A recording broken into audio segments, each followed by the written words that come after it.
I wasn't sure whether you guys were bored or not with me doing all that boring stuff in the basement without my makeup. I learned a lot with that. I learned that I'm not as animated. I must be a little bit more self-conscious. Not as, I don't know, performance kind of a thing. So that makes me realize how much me putting myself together affects my demeanor, I guess.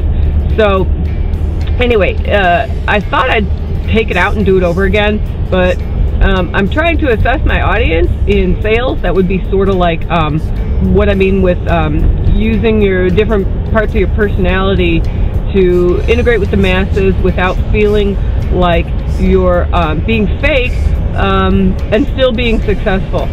So anyways, so I put it in there because assessing my audience with you guys, a lot of you seem kind of introverted and quiet, so maybe you actually like that part of me. I don't mind it, it's fine, but I think it's a little boring. Okay, so, and then this way might be a little more ego-y for you, but, well, sorry, I don't expect you to be like me, and that's not why I'm doing this, but I just do want you to help grow yourself and like I say, help tweak who you want to be. Speaking of tweak, if you're not sold on this idea yet, I'd like to apply it to something physical, since this is an emotional growth. So if you want to do some sort of physical growth, let's apply it to golf, since there's a lot of you guys out there.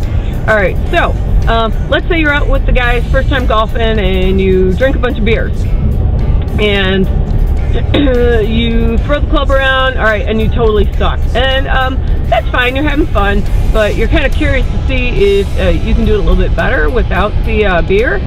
So the next time you go out and you do it without the beer, which would be sort of like being a little bit more awakened. Now, you go and you swing it around and you're a little bit better, but it would be, if you're looking to get a little bit better at it, maybe you would hire a golf pro to give you some lessons. They would be someone a little bit outside of you to give you some guidance, to help you work on your form. To me, that would interpret as getting a counselor to, here we go, train tracks, ready? Oh, that's for you, David. I know you laughed when you saw that. Okay, so that would be kind of like getting a counselor to help guide you with your emotions, so you can see yourself a little more clearly with a little bit of help. Alright, so you did the golf pro thing for a while, and now you're really wanting to get a little bit better. Kind of like how I want to get better at doing this. So,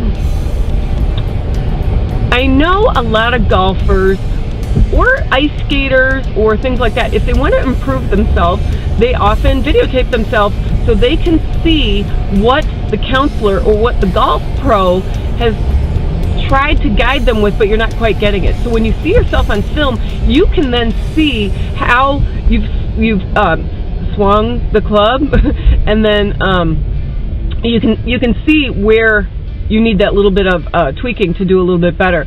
And that's how I consider doing this, video therapy thing. Sort of like when it comes to ice skating, that's more of a crowd-pleasing kind of a thing. So they, say they spin around, they do their arms, in a way that feels really cool, but then when they look back at the tape of themselves, it looks kind of stupid. So I'm going to face some fears and show you something I've never done before. I have a feeling it's not going to be good, but it'll be quite entertaining to keep you guys a little bit interested. So hold on, let me get to that, and okay, enjoy your. So I wasn't kidding when I said this is my favorite restaurant. I'm doing it again. Here, wait, ready? There's all the people again. Don't give a shit. So did you see that guy looking at me? Ah! Oh well. How's it go? Alright, so I thought I'd do a lipstick change for you, since that's what I like to do. You guys can figure out what you like to do. I have a lipstick fetish. I got about 40 of them, and since I ate and it came off, I figured I'd do something a little different from you. Oh, I feel that sign coming on. Where is it? Where is it? There it is! Alright, so anyway, alright, back to this scary fear thing you're gonna see. Okay, here's Chris facing some fears. Are you ready?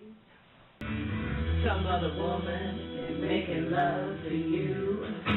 Somebody bring me some water. Can't you see I'm burning alive? Stranger than your sympathy. But this is my apology. I'm killing myself from the inside out. And all my fears have pushed you out. Sweet devil got my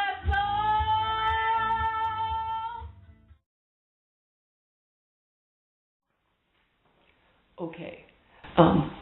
That was a little humiliating, if you know what I'm saying. I know some of you guys are going to be trying to work towards a little bit of what I'm doing, but I'm trying to push the envelope a little bit and do some stuff that's really humiliating. If I had more time, I'd do the same thing with swimming. Maybe I'll do that in the future.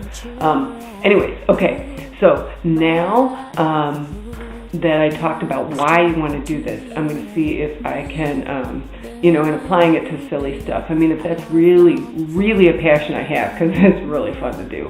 But if it's a passion I have to find a market for it as far as career or how you're going to find a way to enjoy that and give joy with others. Okay, I karaoke and do that kind of stuff. My awareness is I'm not good at all. But what I do know is I'm the best of all the bad ones because of my awareness of it. Because there's people that get up there and they're hoping they're good or they think they're good, and then they'll sing some really slow song that's way out of their pitch and or octave range. I don't know, I'm not a singer.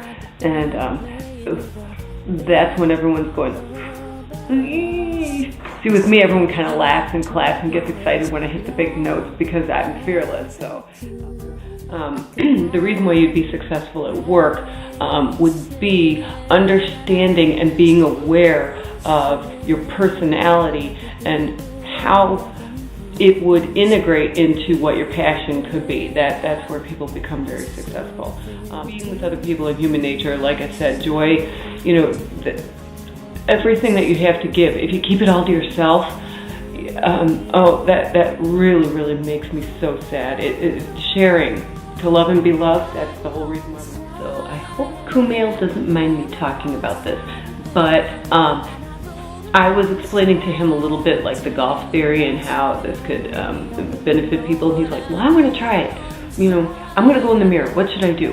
And I said, if you can look in the mirror and say, I am love. Now you see my face. It's hard for me to do. If you can do that and notice no influx in your face and no triggers physically in your body when you do it, then you're doing pretty well. And I have to say, Kumail did a really good job for the first time trying it, which that's something that I'm inspired to work towards, because I think he's got a very genuine, soft personality with a sense of humor. Oh my God, he's so funny. So anyway, here I am trying to do it. I'm going to say it. Ready? I am love. Okay, that's really, really hard to do. Now I'm not even looking at myself in the mirror. Now what I'm going to do is I'm going to try and change my headspace a little bit. I'm going to meditate for a few minutes and see if I can notice changes in my face and changes in my body of feeling really self-conscious or not believing it or thinking it's an illusion that that's not really what I deserve or who I am. So I'll be back in a couple of minutes, okay? Okay, I think I'm in a better headspace to try this. I like how I feel right now. I've never, of course, taped myself after meditating, but my ego is much, much lower, and I'm much more comfortable talking like this. And